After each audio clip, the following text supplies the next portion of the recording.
Hey everyone, and welcome. Today, we're diving into something that can seriously make or break your score in those big competitive exams, speed maths. You know that feeling, right? You're sitting in the exam hall, the clock is ticking, and you know you've studied everything. You know the material. But you quickly realize that in these high-stakes tests, just knowing the answers, well, it's not enough. Exactly. It's all about how fast you can solve those problems. Speed and, of course, accuracy are everything. It is literally a race against time, and every single second you can shave off gives you a massive advantage. So that's the big question, isn't it? How do you actually get faster without making silly mistakes? Well, it's not about some kind of magic. It's about having the right tools in your toolkit.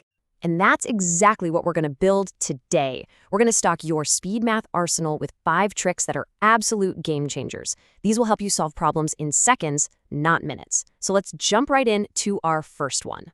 Okay, so take a look at this. 35 squared. Now, your first instinct might be to do the whole 35 times 35 multiplication on paper. But there's a much faster way. The trick is so simple, it feels like cheating. First, you just take the first digit, which is 3. Then you multiply it by the very next number in line, so 4. That gives you 12. And for the last step, you just tack 25 onto the end. That's literally it. And there you have it, 1225, done in what, 3 seconds? This works for any 2-digit number ending in 5. Think about the time you'll save. It's incredible. All right, trick number 2 tackles something we see constantly, percentages.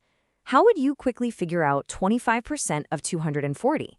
So the secret here is to stop thinking of 25% as this complicated thing. It's just a fraction. 25% is always 1/4 of something.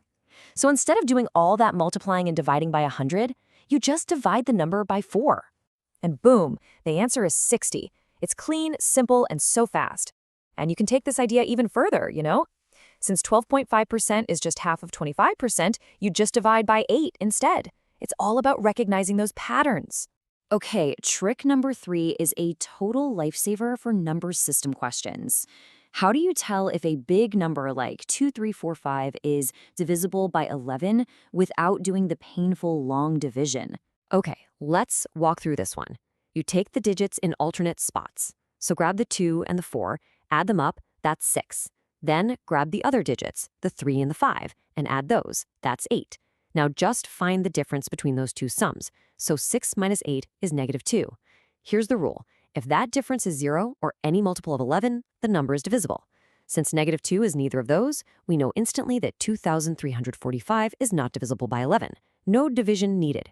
And this isn't just some neat party trick. As our source material points out, this trick saves loads of time in number system questions. It's a practical, powerful tool that will directly boost your score. Our fourth trick is one of my favorites. It makes a big multiplication problem look easy. Check this out. 102 times 98. It looks a little intimidating, right? But there's a beautiful algebraic shortcut just waiting to be used. So on the left, you've got the old school method with all those steps. But look to the right. That's where the magic is. We can see that 102 is just 100 plus 2, and 98 is just 100 minus 2. And hey, that looks like the classic a plus b, a minus b formula, which equals a squared minus b squared. So our whole problem just becomes 100 squared minus 2 squared.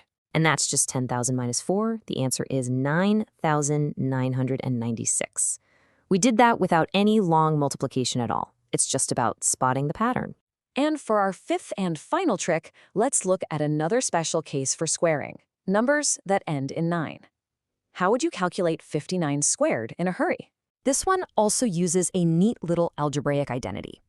We can think of any number squared as n plus 1 times n minus 1 plus 1. So for 59 squared, that becomes 59 plus 1 times 59 minus 1 plus 1. That simplifies to 60 times 58 plus 1. Now, multiplying 60 times 58 is way easier in your head, right?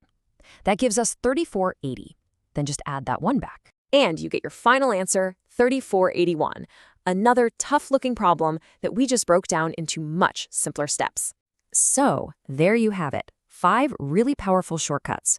But let's step back for a second and look at the bigger picture here. This isn't just about memorizing a few tricks.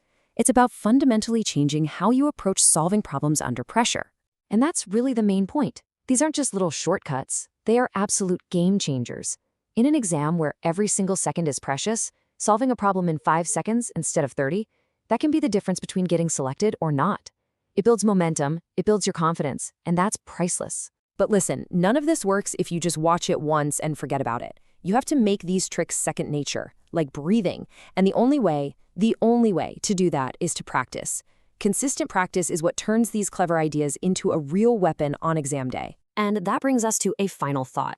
The 5 tricks we went over today, they're really just the tip of the iceberg. Math is full of these elegant, beautiful patterns and shortcuts. So the question I want to leave you with is this: what other shortcuts are hiding in the numbers, just waiting for you to find them?